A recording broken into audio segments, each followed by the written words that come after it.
bo'lsa, zino, aroq, qumor o'ynashlik mana shularda insonga zararlari, shariatda bu narsalar qanaqangi amal hisoblangan, mana shu to'g'risida mavzu tanlangan. Xudoning mehribonchiligi, Qur'onda Alloh taolo halolni halol sanab, harom narsani haromligini bildirib ogohlantirishligi ham Xudoning siz bilan bizga bitta yaxshiligi, mehribonchiligi, birodarlar.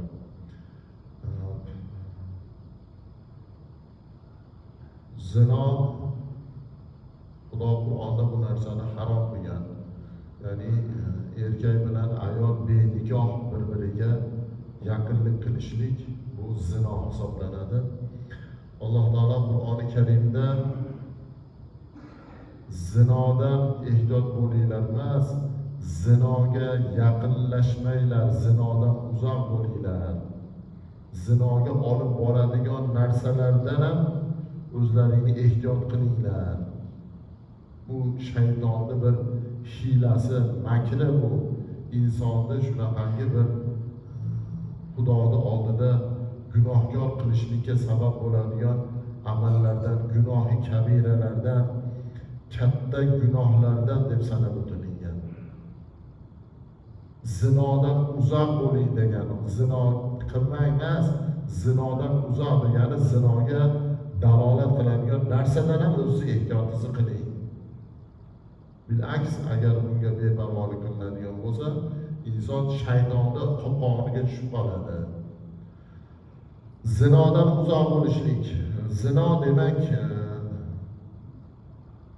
eng katta ta'siri, zinoning eng katta insonga zarari oilaga ta'siri bo'ladi zinoning. Agar zino bilan shug'ullanib yuraveradigan bo'lsa, oilaviy muammo ko'payaveradi insonda. O'sha zinoning kasofatchisi bo'ladi. Shuni yaxshi bilib olish kerak. Endi ba'zi bir odamlar 5-4 tanga pul topadi yo topmaydi, shu ishlarni o'ziga odat qilib olgan, bemalol xotirjam yuraveradi-yu. Lekin bu zinoning ketidagi insonga zarari oilasiga zarar bo'lib boraveradi. Yoki bo'lmasa bir nasliga bir ta'siri bo'lishligi mumkin bu narsani zinoning ketida. Eng yomoni zinoning ketidagi bo'layotgan holat butun hozir dunyoni besaranjom qilayotgan spid kasalini ilashishligi ham ko'proq zinoning ketidan kelib chiqadi. U dardga ilashgandan keyin bo'ldi, endi u o'lgani o'sha odamni. O'sha nimadan keladi desa, zinoning ketidan shu narsa kelib chiqadi. Zinoga taalluqli, zinoga dalolat qiladigan narsalar nima desa, ko'z bilan ko'rishlik.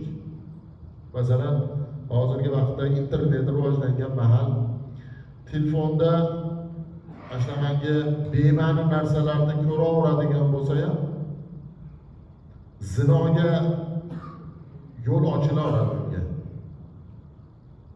Bu internet o'sha insonlarni foydasi uchun ham ishlaydi-yu, foydasidan ko'ra ko'proq zarariga ishlaydigan holati ko'p buni o'zi.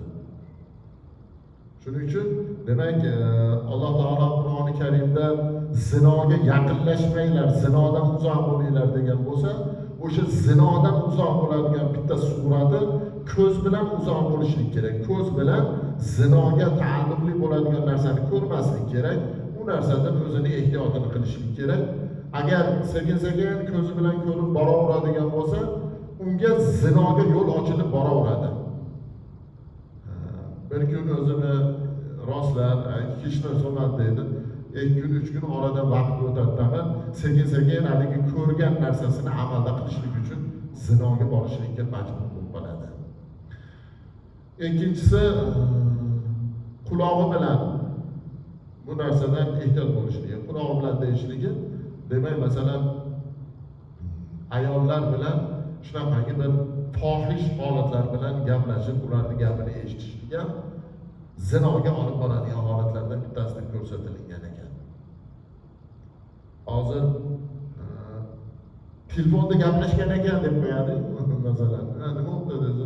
Telefonda gaplashgan ekan, xolos hech narsa bo'lmagan ekan deydi.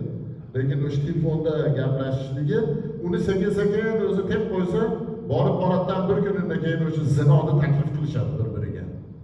Bu xohlaydimi, xohlamaydimi, o'sha narsa bo'ladi.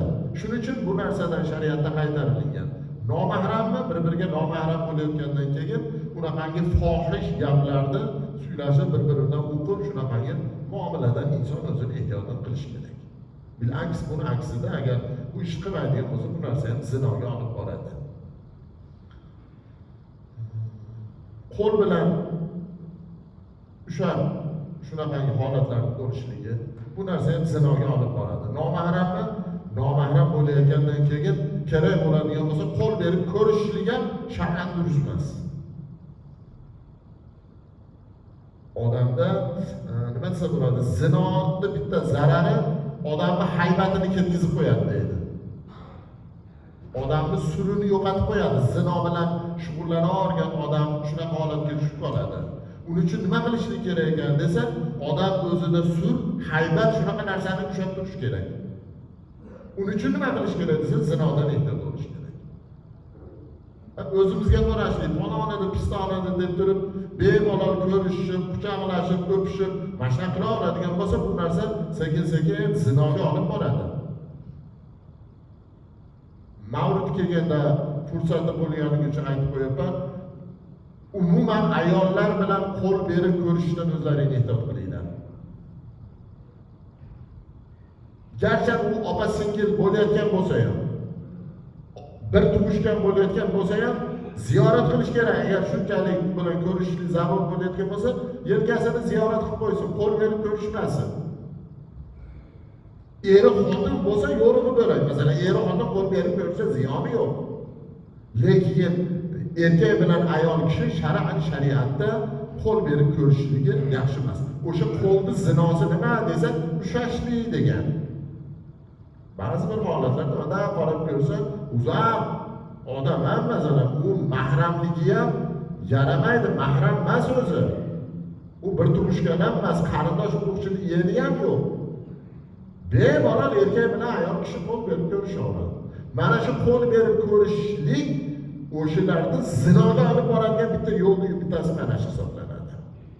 Demak, bu narsadan ham inson o'zini ehtiyotini qilishlik kerak.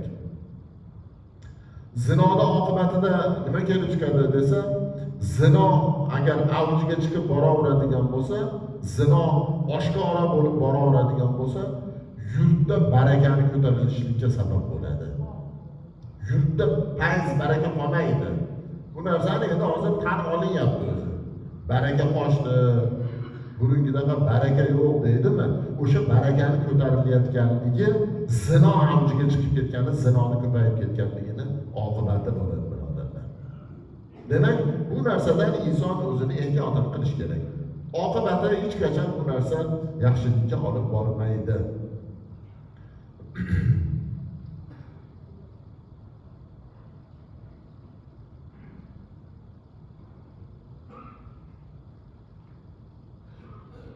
Zinoning ketidagi zararlarni aytib o'tgan ekan.